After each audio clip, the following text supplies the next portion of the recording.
खबरों में बने रहने के लिए बेल आइकॉन दबाइए और साथ ही Meerut Mitra channel NTV live web news को सब्सक्राइब कीजिए।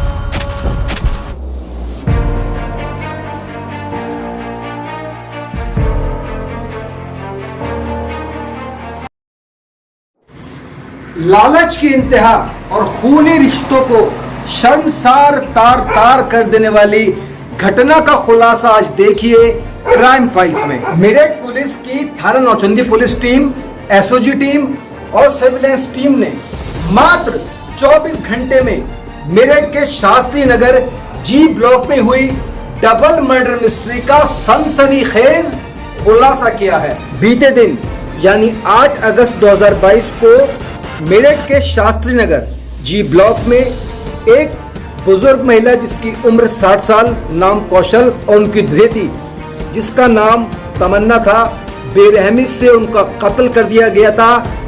धारदार हथियारों से उनको मार दिया गया था।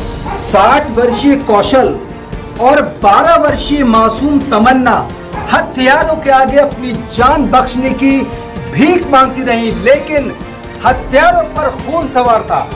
धारदार हथियारों से इन दोनों का कत्ल कर दिया जाता है। पुलिस के लिए ये केस हाई प्रोफाइल केस, एक बहुत चैलेंजिंग केस था। कत्ल की जब इन्वेस्टिगेशन की जाती है तो वहां दो बातें सबसे मुख्य रूप से पुलिस जो इन्वेस्टिगेशन करती है उसमें दो बातों को सामने रखा जाता है। नंबर 1 मोटिव, यानी कि हत्या का मकसद क्या है, और दूसरा इस हत्या से किसको फायदा है। मेरठ पुलिस ने इन्हीं दोनों एंगलों पर इस सनसनीखेज मर्डर मिस्ट्री की छानबीन की, खोजबीन की, तो एक ऐसा सच, घिनौना सच सामने आया इस केस के अंदर जो देखकर सुनकर आप दंग रह जाएंगे और खूनी रिश्ते शर्मसार तार तार हो जाएंगे। कौशल और तमन्ना का कत्ल खुद कौशल की बेटी के वर्तमान पति ईशु ने अपने 3 साथी दीपक, वर्तमान और रिंकू के साथ मिलकर किया था। पुलिस पूछताछ में स्नेहा के पति ईशु ने बताया कि स्नेहा के पति की पूर्व में मौत हो गई थी, जिसके बाद ईशु ने और स्नेहा ने शादी कर ली। वहीं गौरतलब हो कि स्नेहा की एक पुत्री थी अपने पूर्व पति से, जो कि अपनी नानी के साथ जी ब्लॉक शास्त्री नगर में रहती थी। हालांकि ईशु का और उसकी पत्नी स्नेहा यानी कौशल की बेटी का अपनी मां के घर आना जाना था, जहां स्नेहा की पुत्री पूर्व जो पति से पुत्री थी उसकी तमन्ना वो रहती थी, उनके घर उनका आना जाना था। लेकिन जिस रात कत्ल की ये खौफनाक घटना को अंजाम दिया गया, उस वक्त घर के अंदर जमीन कहीं बेची गई थी, उसके तकरीबन 40 लाख रुपए कैश और 20 से 25 लाख रुपए की ज्वेलरी मौजूद थी। जिस वक्त इस कत्ल की दर्दनाक घटना को अंजाम दिया गया, पूरे मामले में मृतका कौशल की बेटी और मृतका तमन्ना की मां और आरोपी ईशु की पत्नी स्नेहा इस पूरे षड्यंत्र में इन्वॉल्व है या नहीं, पुलिस इसकी खोजबीन कर रही है। कहीं ऐसा तो नहीं कि इस पूरे षड्यंत्र में, इस पूरे घटनाक्रम में जो बेदर्दी से, बेरहमी से कत्ल किया गया, इस कत्ल की जानकारी स्नेहा को थी या नहीं, इसकी पुलिस अभी जांच पड़ताल कर रही है। फिलहाल पुलिस ने चारों आरोपियों को, जिसमें मुख्य रूप से ईशु, रिंकू, विशांत और दीपक को हिरासत में लेकर जेल भेज दिया गया है और बाकी की तफ्तीश अभी बाकी है। इस केस में अभी बहुत सारे सवाल ऐसे हैं जिनका जवाब मिलना अभी जरूरी है और जिसकी जांच अभी पुलिस कर रही है।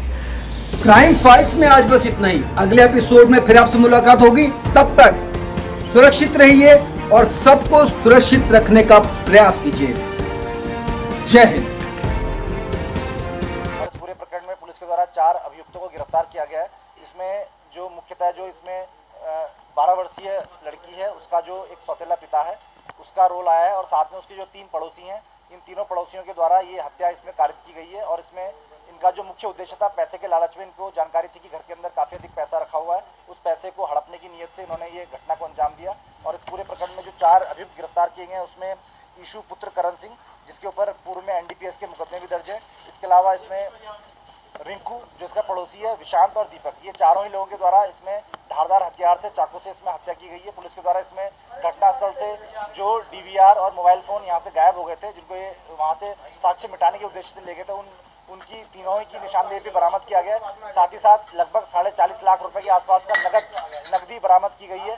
और इसके अलावा जो ज्वेलरी है, उसका वैल्यूएशन हम करा रहे हैं, तो 15 से 20 लाख रुपए की ज्वेलरी ये होनी चाहिए। ये सभी चीज़ें इनके माध्यम से बरामद की गई हैं। इन चारों ही अभियुक्तों को गिरफ्तार करके जेल भेजा जा रहा है। रात 1:01 बजे के आसपास इनके द्वारा जो वृद्ध महिला है, उनको फ़ोन किया गया और बहाने से ये दरवाज़ा स्वेच्छा से खुलवाया गया और अंदर आकर उन्होंने जो बुजुर्ग महिला है, उनकी हत्या की और उसके बाद जो 12 वर्षीय छात्रा है, उसकी हत्या की।